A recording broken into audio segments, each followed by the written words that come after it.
너희를 박해하는 자를 축복하라. 축복하고 저주하지 말라. 즐거워하는 자들과 함께 즐거워하고 우는 자들과 함께 울라.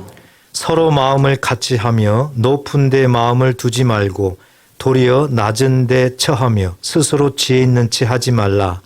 아무에게도 악을 악으로 갚지 말고 모든 사람 앞에서 선한 일을 도모하라. 할 수 있거든 너희로서는 모든 사람과 더불어 화목하라. 내 사랑하는 자들아, 너희가 친히 원수를 갚지 말고 하나님의 진노하심에 맡기라. 기록되었을 때 원수 갚는 것이 내게 있으니 내가 갚으리라고 주께서 말씀하시니라. 내 원수가 줄이거든 먹이고 목마르거든 마시게 하라. 그리함으로 내가 숯불을 그 머리에 쌓아 놓으리라. 악에게 지지 말고 선으로 악을 이기라. 아멘. 할렐루야. 오늘은 거룩한 주님의 날입니다. 예배 가운데 하나님의 신령한 은혜가 넘치시기를 주의 이름으로 축복합니다. 우리 믿는 자들이 오늘도 예배 자리에 나왔습니다. 이렇게 예배의 삶을 산다는 것은 가장 중요하다 생각이 들어갑니다. 그래서 1월 한 달 동안도 예배의 삶을 살기 위해서 우리가 어떻게 해야 될 것인가를 하나님 말씀을 통해서 배웠고 또 말씀 가운데 우리가 실천을 하고 있습니다. 우리가 예배의 삶을 살기 위해서는 이 세대를 본받지 말아야 된다. 그리고 변화가 돼야 된다. 분별해야 된다. 합력하여 선을 이루어야 된다. 합력하여 선을 이루기 위해서는 하나님이 주시는 은사, 각자에게 은사를 주셨는데 다 다르다. 이것을 서로 인정을 하고 연합을 해야 된다는 거죠. 그리고 하나님을 사랑해야 된다. 하나님 사랑하고 이웃을 사랑해야 된다. 그리고 하나님이 우리들에게 삶의 공식을 주셨죠. 소인기섬. 소망을 가지고 환난 중에도 인내하고 기도하고 섬기는 그런 삶을 살아야 된다. 이렇게 될 때 예배의 삶이 온전하게 이루어질 수가 있다. 이것을 우리에게 계속해서 말씀을 하셨습니다. 자, 이제 오늘은 하나님께서 예배의 삶을 살기 위해서 이제 영역을 더 넓혔습니다. 우리 믿는 자들이 어떻게 예배의 삶을 살 것인가 해서 우리 믿는 자들끼리 하나님께서 이렇게 여러 가지 말씀을 하셨는데 오늘은 본문 말씀을 통해서 보니 이제는 믿는 자들뿐만 아니라 세상입니다. 세상. 이제 모든 포커스가 세상을 향해서 세상 사람들을 향해서 어떻게 해야 되나. 내가 세상에 나가서 사는데 거기에서도 예배의 삶을 살아야 되는데 어떻게 해야 되나. 이 부분을 우리에게 가르쳐 주고 있습니다. 먼저 결론부터 말씀드리면 세상에 나가서 세상을 향해서 우리가 어떻게 해야 되나. 어떻게 해야 예배의 삶을 살 수 있나. 그 결론은 21절에 나와 있습니다.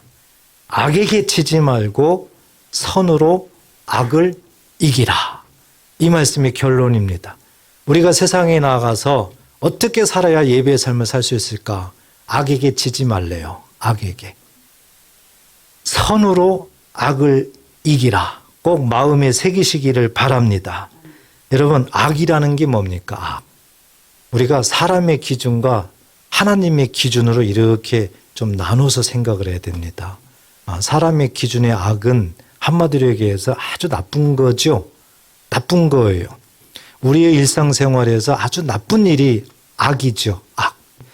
예, 맞아요. 틀린 말은 아닙니다. 그런데 하나님의 기준에서는 이것보다 훨씬 폭이 넓고 깊어요.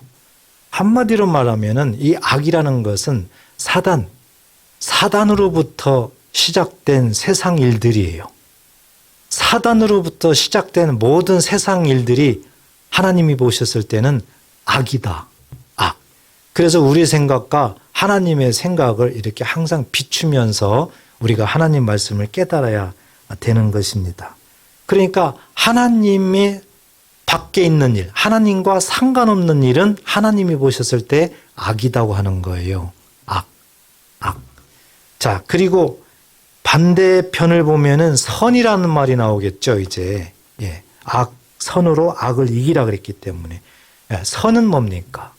사람의 기준으로 보면 착할 선자서죠. 한문으로. 예. 착한 일이에요. 좋은 일이에요. 착한 일을 하면 참 선하다. 우리가 이렇게 부르죠. 그런데 하나님의 기준을 또 생각해야 됩니다. 하나님의 기준으로 생각하면 또 폭이 넓습니다.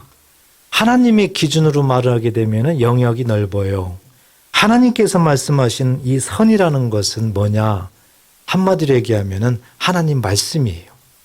말씀이 선입니다. 하나님의 뜻이에요. 하나님의 뜻이 선입니다. 하나님 안에서 행하는 일, 주 안에서 행하는 일이 선입니다. 믿으시기 바랍니다.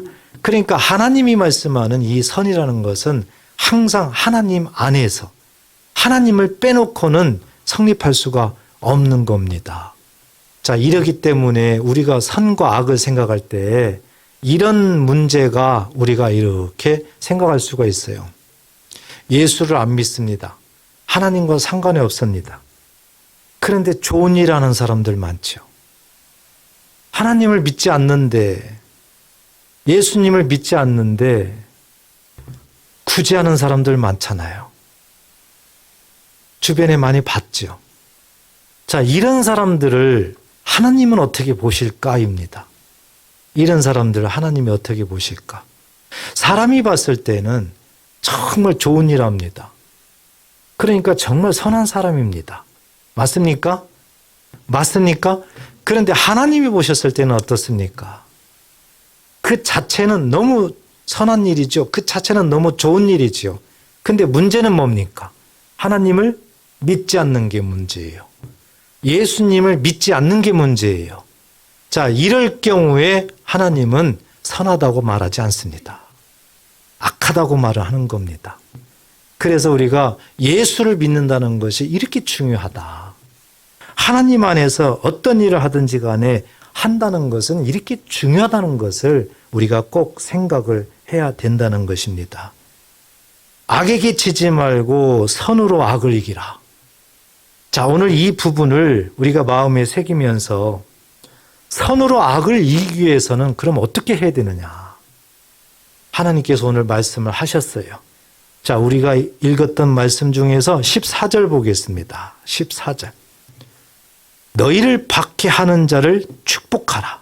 축복하고 저주하지 말라 그랬습니다. 선으로 악을 이기기 위해서는 우리가 어떻게 해야 되나? 세상을 향하여 어떻게 해야 되나? 가장 먼저 우리에게 주시는 말씀은 축복하라입니다. 축복하라. 축복해야만 악을 이길 수가 있다는 것이지요. 여러분, 이 축복을 생각을 해보세요. 지난주에도 말씀드렸지만 이 한국어는 참 어렵습니다. 한국말은 참 어려워요. 지난주에도 하나님의 바램이냐 하나님의 바람이냐 이런 것을 우리가 생각을 해봤죠. 자, 축복도 우리가 마찬가지입니다. 이 축복도 우리가 그냥 혼용해서 사용을 합니다. 원래 축복은 한자죠. 빌축자죠. 빌축자. 복복자입니다. 축복을 빈다는 거거든요. 축복을. 그러면 축복을 빈다. 누구에게 비는 겁니까? 하나님께 비는 거예요. 그러니까 하나님은 복의 주체죠. 복의. 하나님 앞에 복을 비는 것이 축복이에요. 그러니까 내가 누구를 향해서 하나님의 복을 비는 것을 그 사람을 축복한다. 이렇게 되는 겁니다. 이해되십니까? 그런데 우리가 혼용을 하잖아요.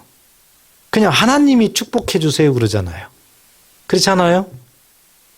아무 의심 없이 그냥 사용을 합니다. 그래서 누구나 다 이해를 하고 통용을 합니다. 그렇지만 이렇게 한국어적으로 한자적으로 우리가 구체적으로 보니까 하나님께서는 복을 주시는 분이에요. 하나님은 복을 직접 우리에게 내려주시는 분이에요. 그러니까 하나님이 복을 주신다 이렇게 돼야 되죠. 그죠? 하나님이 축복하신다가 아니라 하나님이 복 주신다. 그렇지만 우리가 사람이 하나님께 누구를 향하여 복을 빌어줄 때 이때를 뭐 한다고요? 축복한다. 그래서 내가 누구를 축복한다 그러면은 하나님께 하늘의 복을 이루어지도록 빌어준다. 기도해준다. 이런 뜻이란 말이죠. 그래서 축복한다는 그 단어를 먼저 우리가 정리를 좀 해야 되는 겁니다. 여러분, 이 축복이라는 것은 굉장히 중요합니다. 이 반대는 뭡니까? 저주죠. 저주. 그래서 우리가 이 축복한다는 것은 너무 중요해요. 21절에서도 우리가 지금 계속 말씀하잖아요. 선으로 악을 이기려면 우리가 어떻게 해야 되나? 축복하면 되는 거예요. 축복하면은. 어떤 사람은 이렇게 말을 합니다. 나 같은 사람이 무슨 축복을 해요. 나는 축복할 자격도 없어요. 축복할 수도 없어요. 어찌 감히 내가 누구를 축복합니까? 이렇게 말하는 사람들이 있어요. 굉장히 겸손해 보이죠. 그렇지만 하나님 말씀대로 순종하지 못하면, 하나님은 축복하라 했잖아요. 이렇게 축복하지 못하면은 그것이 교만이에요. 여러분, 겸손과 교만도 잘 이해를 하셔야 됩니다. 무조건 사람들이 봤을 때, 아, 저 사람은 겸손해. 저 사람은 교만해. 이렇게 하잖아요. 그런데 하나님의 관점에서는 겸손과 교만의 중심이 뭐냐? 뭘 가지고 하나님은 분별하시느냐? 순종의 여부예요. 하나님 말씀에 순종한다. 그러면 그 사람은 겸손한 사람이에요. 하나님 말씀에 불순종한다. 그 사람은 교만한 사람입니다. 이렇게 하나님의 생각과 사람의 생각은 다르다. 이 부분을 우리가 분명하게 분별해야 될 줄 믿습니다.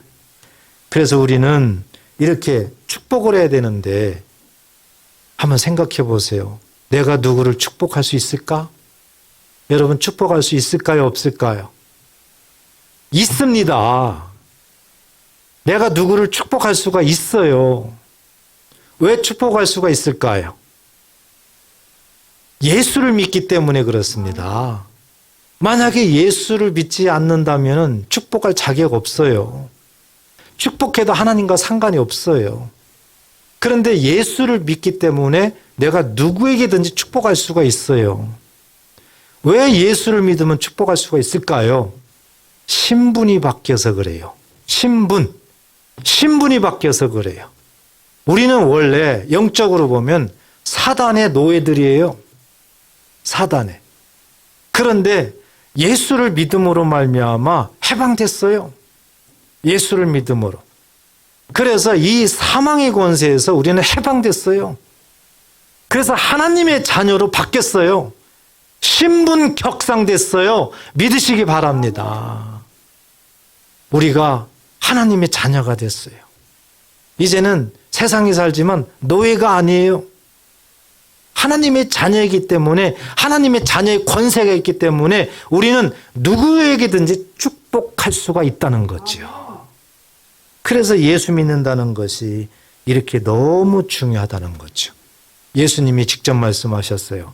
요한복음 17장 18절에 보면은 아버지께서 나를 세상에 보내신 것 같이 그랬습니다. 예수님이 직접 하시는 말씀이에요.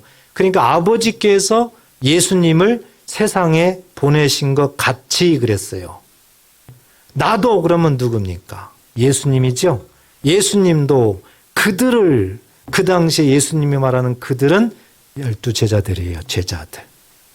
그런데 요한복음 17장 19절을 보면은 20절 보면 우리도 포함이 되는 겁니다. 예수 믿는 우리도 세상에 보내었고 그랬죠.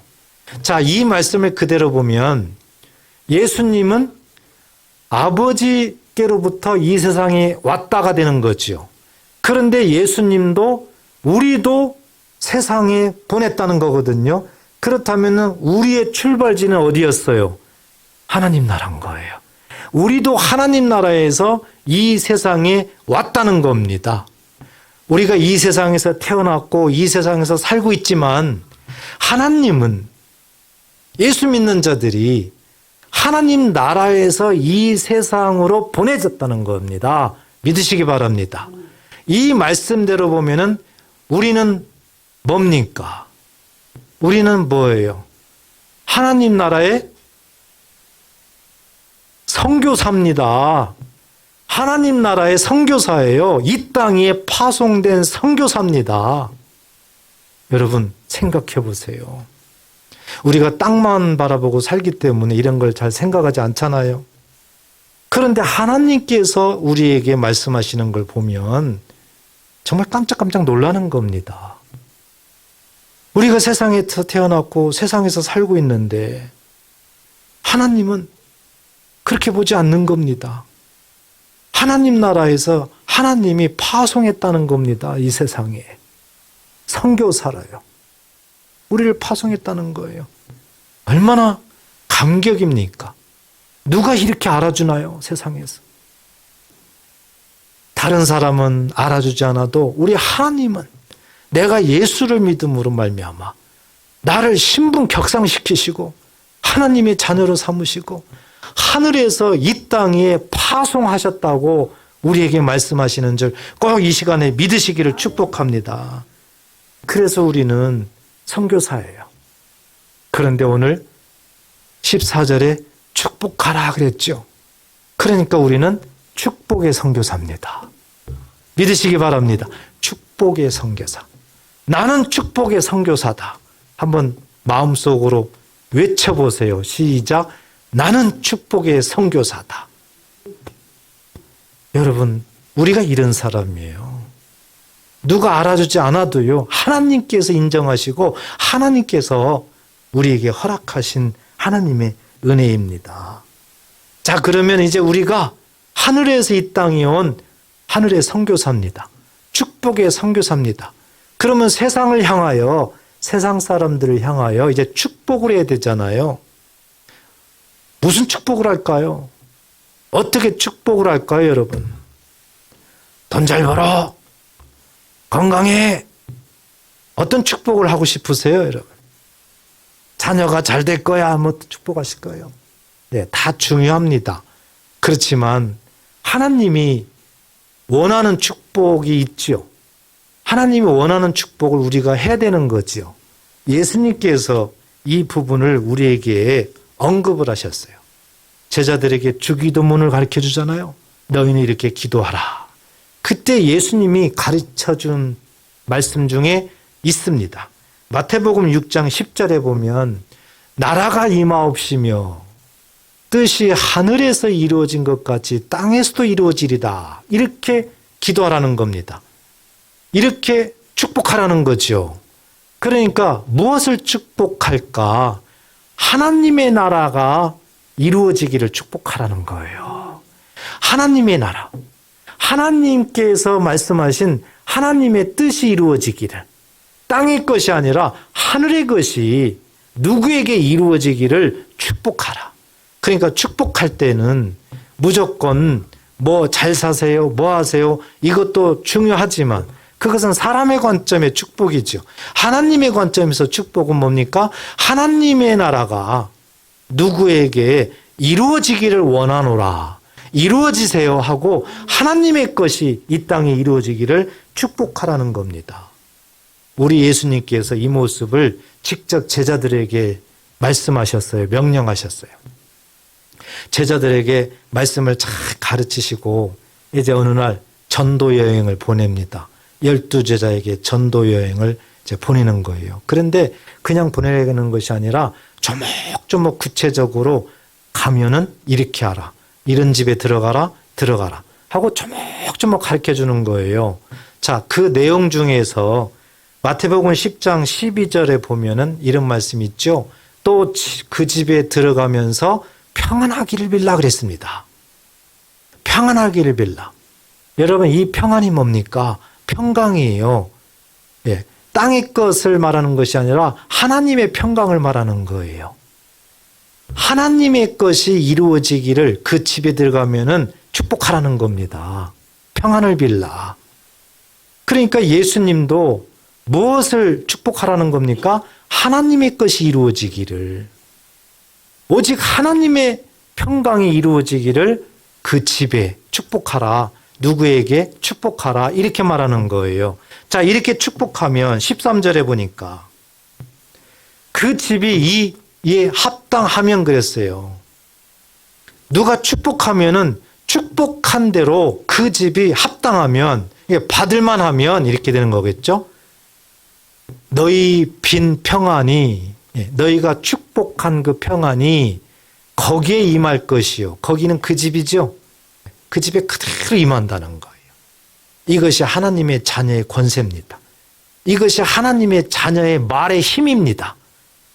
우리가 이렇게 축복하는 것이 이렇게 중요해요. 그런데 반대도 말씀을 하셨어요. 반대. 만일 합당하지 아니하면 우리가 누구에게인가 하나님의 평강이 이루어지기를 축복했는데 그 집에 축복을 했는데 그 집이 받을 만한 자격이 안 돼 있어요. 받을 만한 준비가 안 돼 있어요. 하나님을 몰라요. 받을 만한 조건이 안 돼요. 합당하지 아니하면 내가 축복한 그 평안이 어떻게 된다는 겁니까? 너희에게 돌아올 것이니라 그랬어요. 그럼 너희는 누구예요? 축복한 사람이죠? 축복한 사람이에요. 여러분, 이게 너무 중요합니다. 이게 너무 중요해요. 자, 누군가에게 축복을 했어요. 그런데 그 누군가가 축복을 받을 만한 집이에요. 예수를 잘 믿어요. 그러면은 그 축복이 그대로 그 가정에 그 사람에게 이루어진다는 것이고, 내가 누구인가 하나님의 평강을 축복했어요. 그런데 받을 만하지 않아요. 하나님을 몰라요. 예수님을 믿지 못해요. 그러면은 그렇게 하나님 앞에 축복을 빈 것이 누구한테 간다는 거예요? 나한테 온다는 겁니다. 나한테. 축복한 사람 나한테 온다는 거예요. 그러니까 축복을 하면 무조건 그 축복은 없어지지 않죠. 내가 누군가에게 축복하면 무조건 그 축복은 반드시 이루어지는 줄 믿으시기 바랍니다. 반드시. 그러니까 축복을 하게 되면은요, 엄청난 복받을 방법이에요. 내가 누구를 축복했는데 그 사람이 받을 만하지 못해요. 그럼 그게 누구한테 가요? 나한테 온다. 이게 하나님이 우리에게 말씀하는 거예요. 그러니까 내가 복받을 방법은 뭡니까? 축복하는 길이에요. 그런데 한 가지 조심해야 될 것이 있어요. 축복 대신에 저주를 넣어보세요. 축복 대신에 저주. 축복 대신에 저주. 다시 마태복음 6장 10절에 12절에 보면 또 그 집에 들어가면서 저주하기를 빌라. 만약 이렇게 있다고 가정해봐요. 저주하기를. 그런데 13절에 보면 그 집에 이에 합당하면 너희가 빈 저주가 거기에 임할 것이요. 이렇게 되는 거죠. 그런데 만일 합당하지 아니하면 그 저주가 누구한테 돌아온다는 겁니까? 심각한 겁니다. 그래서 이 저주한다는 것이 정말 무서운 겁니다. 내가 누군가를 저주했습니다. 근데 그 사람이 저주받을 만한 사람이 아닙니다. 그러면 그게 누구한테 돌아온다는 거예요? 나한테 돌아. 저주가 나한테 임하는 거예요. 그래서 이 저주라는 것은 정말 무서운 거죠. 하나님께서 이렇게 역사하는 겁니다, 우리에게. 그래서 우리는 날마다 오늘 말씀처럼 축복해야 되는구나. 축복하는 인생 되시기를 축복합니다. 이 축복은 언제 할까? 좋을 때만 할까? 아닙니다. 어려울 때, 고난이 있을 때, 그때도 축복해야 되는 거예요. 오늘 14절에서도 너희를 박해하는 자 그랬잖아요. 누군가 나를 박해를 합니다. 핍박을 합니다. 고난을 줍니다. 그래도 그 사람을 축복해야 된다는 거죠. 심지어 우리 예수님은 직접 손수 어디까지 축복을 하셨는가 직접 보여주셨어요. 누가복음 23장 24절에 보면은 우리 예수님이 십자가에 죽으시죠. 예수께서 이르시되 아버지 저들을 사하여 주옵소서. 예수님이 십자가상에서 말씀하는 거예요. 예수님을 십자가에 못 박은 저 종교 지도자들, 대제사장들, 저 바리새인들, 이들이 예수님을 십자가에 못 박았어요. 그러니까 예수님으로 보면은 인간적으로 보면 왼수 아닙니까? 왼수. 그러니까 당연히 사람으로 생각할 때는 내가 도저히 용서 못할 아주 왼수예요. 그러니까 저주해야 되지 않습니까? 그런데 우리 예수님은 어떻게 하셨어요? 저주하셨어요? 아니에요. 축복했어요. 하나님 앞에 복을 빌었어요. 저들을 사하여 주옵소서. 저들을 불쌍히 여겨 주옵소서. 자기들이 하는 것을 알지 못하고 있습니다. 예수님은 죽을 때에도 축복하셨습니다. 축복은 일생 동안 하시라는 거예요. 축복은 비가 오나 눈이 오나 좋으나 나쁘나 어떤 상황이든지 간에 누가 나를 받게 해도 내 입에서는 축복하라는 거예요. 그런데 이 말씀대로 순종하면서 하나님의 사람들은 그렇게 하셨어요. 우리가 잘 아는 스데반 집사 있죠. 스데반 집사. 사도행전 7장에 보면 스데반 집사가 쭉 설교를 합니다. 유대인들한테. 그래서 성경을 조목조목 설교를 해요. 창세기부터. 유대인들이 이 설교를 다 듣습니다.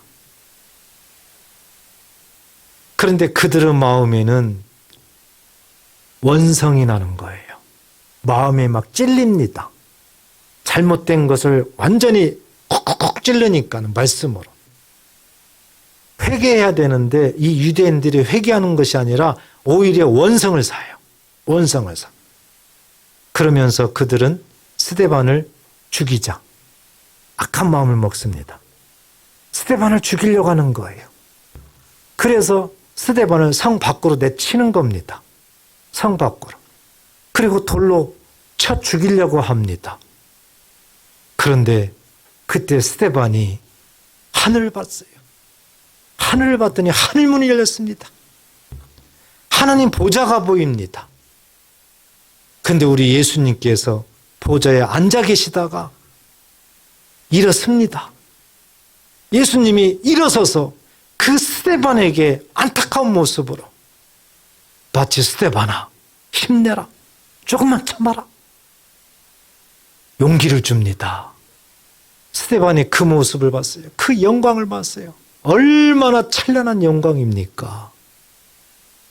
돌로 때려도 맞아도 그냥 아픈 자체가 없는 거예요. 그런데 스데반이 마지막 목숨을 거두기 바로 직전에 하나님 앞에 이렇게 말을 합니다. 사도행전 7장 59, 60절 보면 그들이 돌로 스데반을 치니 스데반이 부르짖어 이르되 주 예수여 내 영혼을 받으시옵소서 하고 60절 다 같이 읽겠습니다. 무릎을 꿇고 크게 불러 이르되 주여 이 죄를 그들에게 돌리지 마옵소서. 이 말을 하고 자니라. 아멘. 스데반이 자기를 돌로 쳐서 죽이는 저 왼수들을 향해서 저주했습니까? 아니에요. 축복한 거예요. 아버지, 저들을 불쌍히 여기시고 이 죄를 저들에게 돌리지 마세요. 저들에게 복을 주세요. 이 뜻이에요. 그러니까 예수님처럼 스데반도요. 이렇게 축복을 하는데 그 박해 속에서도 핍박 속에서도 그 죽음 속에서도 바로 숨이 거둬지는 그 직전 속에서도 세상을 향하여 자기를 박해하던 자들을 향하여 이렇게 축복하고 있다는 겁니다. 이것이 하나님이 원하는 겁니다. 하나님이 기뻐하는 겁니다. 그렇기 때문에 우리는 늘 축복해야 되는구나. 내가 축복하면 내가 복받는 길이구나. 내가 축복하면 내가 복받는 길이구나. 한번 해보세요. 시작. 내가 축복하면 내가 복받는 길이구나. 10시간 기도하는 것보다 이런 믿음으로 이렇게 몇 번 축복하는 것이 훨씬 하나님을 더 감동시키는 거예요. 우리가 잘 아는 사랑의 원자탄이라고 불려지는 손양원 목사님 잘 아십니다. 1948년 여순 반란 사건 때 두 아들, 동인, 동신 두 아들을 잃었어요. 왜 두 아들이 죽었나요? 살인당했어요. 안재선이라는 사람한테 살인을 당했습니다. 그래서 안재선 이 사람은 감옥에 가게 되고 결국 사형 언도를 받았어요. 그래서 사형수가 됐습니다. 그런데 송은양은 목사님은요, 이 사람을 구명하기 위해서 구명탄원서를 올렸습니다. 구명운동을 벌였어요. 그래서 이 사람이 나중에는 사형당하지 아니하고 석방이 됐습니다. 그런데 그 이후에 손양은 목사님이 자기 두 아들을 죽인 이 안재선 이 사람을 양아들로 삼아요. 양아들로. 그래서 이 양아들로 삼아가지고 모든 것들을 다 책임지면서 그를 잘 양육을 합니다. 그가 잘 되기를 하나님의 사랑으로 계속 축복을 합니다. 그래서 이 살인범 안재선이 놀랍게 회심을 하게 되고 나중에 그 축복 속에서 그 인생을 보니까는 전도사가 됩니다. 목회자가 돼요. 놀라운 사실이죠. 왜 이렇게 됐을까요? 바로 손양은 목사님이 이 자기 두 아들을 죽인 살인범을 저주하지 않고 하나님의 사랑으로 계속해서 축복을 하는 결과입니다. 이렇게 축복한 그 결과가 엄청난 열매를 가져오게 되는 거예요. 이렇게 힘들어요. 도대체 이해가 안 가죠. 두 아들 죽인 그 사람을 어떻게 축복을 해요? 인간적으로는 정말 할 수 없는 일인데 이 손양훈 목사님은 하나님의 사랑에 사로잡혀서 그 일을 그렇게 실천하고 맙니다. 그렇지만 우리가 몰라서 그렇지 사실 이런 분들이 많이 있을 겁니다. 사실 이런 분들이 많이 있을 거예요. 우리가 몰라서 그렇지. 그런데 저도 비슷한 것을 경험했는데 예전 교회에서 제가 아는 권사님이 이제 그 청소년들이 그렇게 바르게 성장하지 못하고 죄를 범하고 이렇게 되면서 그들을 보호하고 그들을 지도하기 위해서 소년원이라는 데를 보내는데요. 소년원 사역을 할 때 어떤 한 권사님이 함께 했는데요. 참 지금도 잊혀지질 않아요. 우선 그분은요, 정말 입만 열면 축복이에요.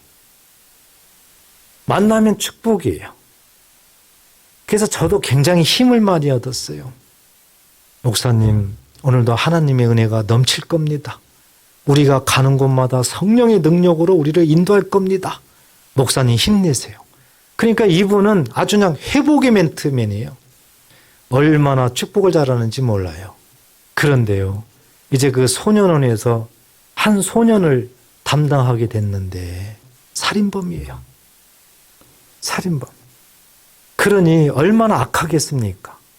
겉으로는요, 그 안에서 조금이라도 자유롭고 싶고 조금이라도 뭔가 점수를 얻어서 어떻게 하고 싶으니까요, 완전히 말이 180도 바뀌어요. 자기의 본색하고. 그래서 찬양할 때도 보면은요, 최고 큰 찬양하고요. 얼마나 막 기도도 열심히 큰 소리로 하는지 몰라요. 그런데 다 가짜거든요. 가짜예요. 이 권사님이 그렇게도 열심히 이 살인범을 돌보는 겁니다. 그래서 한 주에 한 번씩 찾아가서 같이 기도하고 먹을 것도 갖다 주고 막 그렇게 하는 겁니다. 그런데 이 권사님이 너무 사랑이 깊다 보니까 이 살인범이 나중에 출소를 하게 되는데 자기 전화번호하고 집 주소를 가르쳐줘 버렸어요. 그러니까 이게 심각한 어려움의 출발점이 된 겁니다. 출소하고 난 다음에 완전히 이제 돌변한 거예요. 그래서 이 권사님한테 전화해서 뭐 해내라, 뭐 해내라. 나 먹여 살려라, 뭐 하라. 이게 잘 안 되면 집으로 찾아가서 협박하고 막 이렇게 했던 겁니다. 그런데 이 권사님이 끝까지 포기하지 않았어요. 협박을 당해도요. 계속 축복했습니다. 넌 잘 될 거야. 너는 분명히 하나님의 사람이 될 거야. 하나님이 너를 사랑할 거야. 하고 자기 아들이 둘이 있는데 자기 아들보다 이 살인범을 더 열심히 챙기면서 더 열심히 그를 공부도 가르치려고 하고 뭐 그랬습니다. 이렇게 꾸준하게 이분이 그랬던 거예요. 어느 순간에 그 살인범이 정말 회심했어요. 정말 회심했어요. 그래가지고 이 살인범이 결국에는 어디 간 줄 압니까? 신학교를 갔어요. 신학교. 그래서 결국에는 목회자가 됐습니다. 목회자가 됐어요. 그래서 지금도 훌륭한 목회 사역을 하고 있다는 겁니다. 여러분, 저도 이 권사님의 그 하는 행동을 보면서 납득이 안 갔습니다. 아니 어쩌자고 주소를 가르쳐주고 어쩌자고 전화번호를 가르쳐 주셨어요. 저한테 책망받기도 했어요. 그런데 나중에 보니까 정말 이 권사님이 정말 옳았어요. 옳았어. 하나님의 정말 사랑을 품고 있었던 분이었어요. 그래서 그 권사님이 나중에 저한테 그러더라고요. 목사님, 제 힘으로 된 것이 아닌 것 같아요. 저도 모르고 그렇게 되더라고요. 하나님의 사랑으로 제가 완전히 푹 빠져 있었던 것 같아요. 그분이 그러더라고요. 그 살인범한테 그렇게 순간순간 박해를 받아도 협박을 받아도 뭐 고난이 와도 계속해서 축복했다는 거예요. 하나님의 은혜가 너한테 임할 거야. 하나님의 사랑으로 역사할 거야. 그랬더니 결국에는 그렇게 됐다는 거예요. 쉽지는 않아요. 어찌 보면은 특별한 사람만 하지 불가능할 거야. 우리는 그렇게 생각을 할 수가 있어요. 아니 그렇게 생각을 합니다. 그렇지만 하나님께서는 분명히 하나님의 사랑으로 계속 축복하는 자, 끊임없이 축복하는 자에게는 반드시 역사한다는 사실을 꼭 믿으시기 바랍니다. 누가복음 6장 28절에도 너희를 저주하는 자를 위하여 축복하며 너희를 모욕하는 자를 위하여 기도하라. 바로 손양원 목사님이 이 말씀을 의지해서 기도한 거죠. 축복한 거죠. 제가 아는 권사님도 이 말씀에 마음속에 깊이 새겨지면서 감동을 받아서 끝까지 축복한 거죠. 그랬더니 훌륭한 일꾼을 이렇게 만들어 놓은 거예요. 오늘 첫 시간에 세상을 향해서 하나님께서 우리에게 어떻게 하라고 하시나? 어떻게 해야지 선으로 악을 이기나? 어떻게 해야지 우리가 예배의 삶을 살 수 있나? 가장 먼저 세상을 향하여 우리에게 주어지는 것은 세상을 향하여 축복하라. 축복이 선인 줄 믿으시기 바랍니다. 이 축복하는 선이 악을 이기는 줄 믿으시기 바랍니다. 다른 것으로 이길 수가 없습니다. 다른 것으로. 그래서 우리는 이렇게 축복하는 것, 이것을 늘 마음에 새겨야 됩니다. 이 축복하는 이 자체가 바로 하나님은 예배의 삶이라고 하는 거예요. 축복하는 삶. 그래서 우리 말이 이렇게 중요한 거죠. 내 입에서 축복하는 말이 나가느냐가 이게 참 중요한 겁니다. 저주하는 말이 나가면은 반대 현상만 일어나요. 그래서 축복하는 것이 너무 중요하다. 이제 명절이 우리에게 또 이렇게 며칠간 주어졌죠. 우리나라 명절이죠. 그래서 사람들을 더 만날 기회가 있는 거죠. 가족을 만날 수도 있고요. 친구, 친척을 만날 수도 있어요. 과연 우리가 이 세상을 향하여 무엇을 할 것인가? 오늘 말씀을 마음에 잘 새기시고 축복하는 말, 축복하시기 바랍니다. 명절 기간 동안 오늘 말씀에 순종해서 자꾸 축복해 보세요. 하나님의 뜻이, 하나님의 평강이 이루어지기를 그 어떤 사람에게 계속 축복하세요. 가정에서든 어디에서든 축복하세요. 저주하지 마시고. 나를 명절 기간 동안 힘들게 하고 나를 박해하고 핍박하고 정말 그런 사람에게도 이번만큼은 한번 계속 축복해 보세요. 그리하면 하나님께서 손양원 목사님 또 그의 가정 후손들에게 부어주셨던 놀라운 하나님의 복처럼 우리에게도 반드시 헛되지 않고 하나님께서 우리에게 하늘의 신령한 복으로 또는 가정에도 자자손손에도 하나님께서 역사하실 줄 믿습니다.